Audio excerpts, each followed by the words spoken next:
What is up, guys? Wrestling Premiere is here. John Cena up to 2011 had established himself as the #1 guy. His run wasn't seen as the best, not because of Cena's quality, skills, or star power, that's not the reason why, but the constant need to push him as the #1 guy at the very top at almost every single moment. That's the thing with John Cena back then. Push, push, push. And it wasn't the fact that he was pushed, but it was the same storylines. It was the same old storylines, and the fans got fed up. There wasn't many time periods where Cena wasn't on top, and more often than not, he was champion. The problem at the time was that even if Cena did have a character change, WWE was thinking that there was nobody that could reach Cena's level as a babyface and sell merch and be the draw the company intends them to be. Because being the #1 guy requires said person to be the media guy, promote the company all around, and it was rare for a talent to have the skill, the backing of the company, and a leadership quality about them. To be the face of WWE, you needed all these qualities. If one, just a single one doesn't work, you can't be the face of the company. Randy Orton was the most popular babyface in 2010, yet they never went all out with him. Why? Because of his previous track record. That's the reason. They trusted John Cena and almost refused to consider anybody else because there was no worries about him. Cena was the face of WWE for 5 years, carried during the time they went PG, and for that era of WWE, he was all they knew. Now, don't think I'm shilling for them or anything like that, we don't do that on this channel. I'm just saying John Cena is the face of WWE, however, but there could have been more talent up there with him. When 2011 came around, that question of who could follow John Cena was being answered. Instead of one talent as usual, WWE is pushing more guys to potentially take Cena's role. Orton was well established as a babyface that already has tremendous star power. He wasn't on fire like he was in 2010, but at this point, he was at his prime. And that's the thing about Randy Orton. Randy Orton in 2011, he was just an amazing all-around talent that year, in ring at his very best. Christian pushed him to the very limit. Sheamus was believed to be someone who could be a great babyface, and then there's CM Punk. CM Punk was one of the biggest openings for a John Cena heel turn. The voice of the voiceless brought a unique perspective with his push that year and felt like he was talking directly to the audience as opposed to other good guys, and at times they were one-dimensional characters. Doesn't mean they were bad, no, it's just they were very limited. He didn't use buzzwords, made fun of them, he made fun of the buzzwords, and spoke like a real person. That's the thing that me personally, I loved about CM Punk. He was basically, in some ways, breaking the fourth wall without doing it a little bit too much. CM Punk was the new main eventer around and completed the trifecta of guys that WWE felt they could trust to lead the way in light of a potential heel turn. John Cena's character was mostly the same throughout the years. It helped that WWE backed him, but it was also Cena's talent that allowed for him to be pushed like that, because there's a lot of talent out there that they wanted to push, but they were never able to because of their own talent. With that said, John Cena had his rivals that could match him well and take over in the event of a heel turn. That's what helped him here. But as always,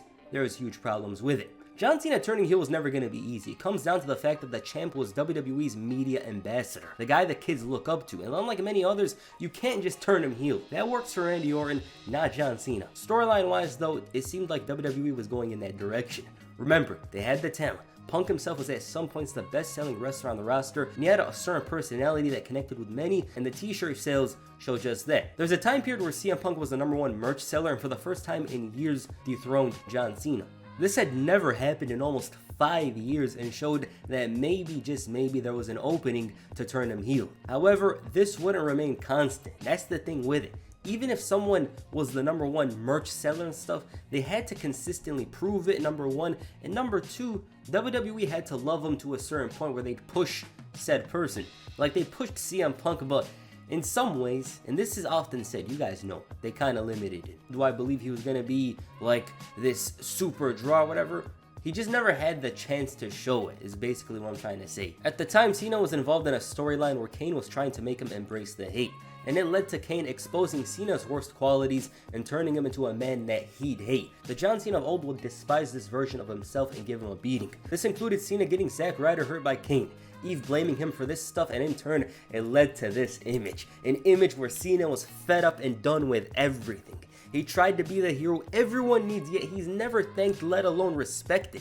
Instead, the fans are busy booing him and showing hate, a common trait in Cena's career. Dating back to 2005, John Cena's push was initially met with positivity from the fans. their own guy rose up the ranks to finally emerge as the world champion. Unfortunately, the Cena the fans knew and loved would slowly fade, and instead John Cena would turn into a superhero-esque character that seemed almost indestructible and at times one-dimensional. As the PG era came around, John Cena's hate would start to disappear in line with the audience changing.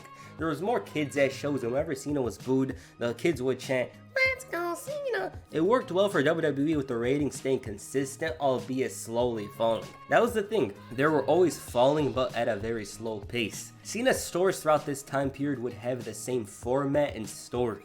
He'd get beaten up, but by the end of it would always win strongly. That's the thing about him. It wasn't like Cena ended feuds struggling or barely winning, but he was dominant. And a lot of people got bored of this feeling Cena had more to offer. The rest of the roster had more to offer. WWE themselves had more to offer. And it created an uninteresting formula that always led to Cena on top and in the same way. The Rock's return in 2011 was a very interesting one. He was very hostile towards Cena and the storylines, and it created an interesting dynamic between the two. As always though, for a story to be at its peak, it somewhat requires somebody to turn heel. It can be done as a face versus face story, but it would have been better to have a heel. More interestingly, John Cena had a code he follows. For years, it was hustle, loyalty, and respect. These were the things Cena lived by. It was honor and class, something that came naturally to him throughout the years. He never cheated, never gave up, and him turning heel changes everything for the positive.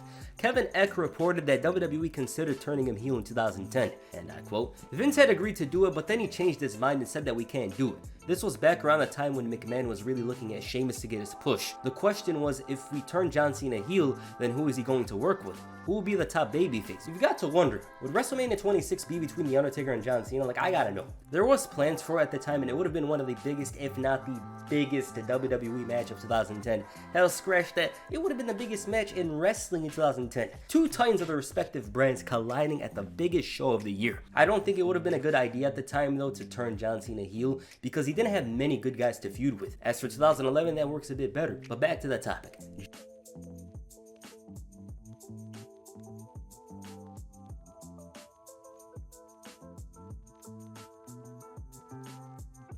That's what it looked like. However, even though they teased it, WWE wasn't willing to turn John Cena heel. It made so much sense at the time with the story built in.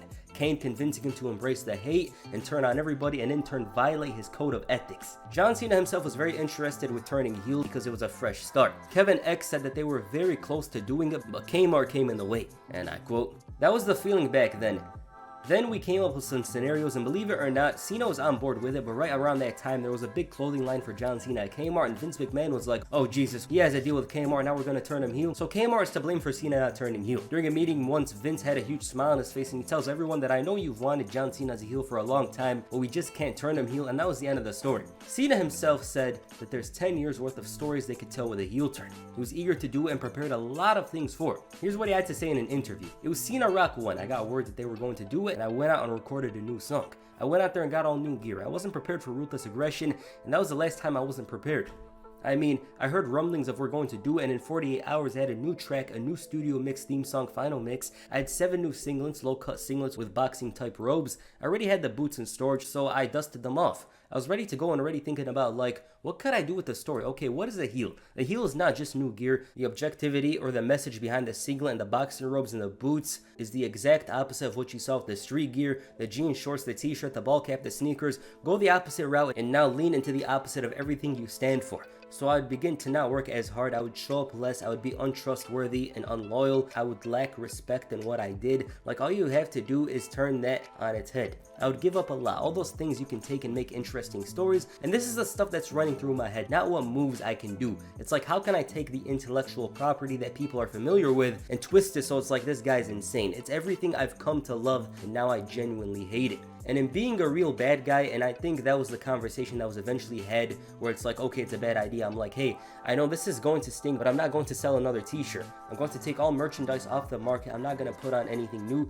I'm not going to put on anything new. I'm not going to do any more appearances. I'm not going to do any Make-A-Wish. I'm not going to do anything like that. I'm going to be a bad guy to make you a good guy, so a good guy does all that. And that's when I was like, we're kind of in too deep. So it worked out the way it worked out, but bro, I was ready. Very interesting. Just the thought of John Cena turning heel and going all out would have been amazing.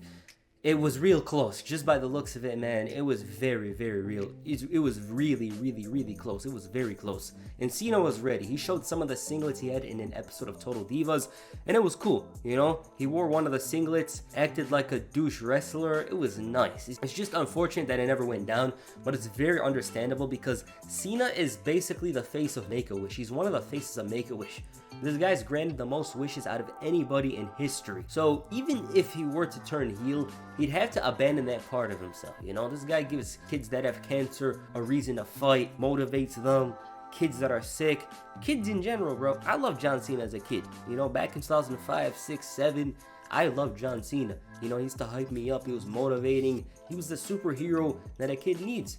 And I actually understand why he didn't turn heel, although I would have preferred if it happened, you know? It didn't need to happen in 2011. I think the best time for it to happen would have been either 2011 or 2017.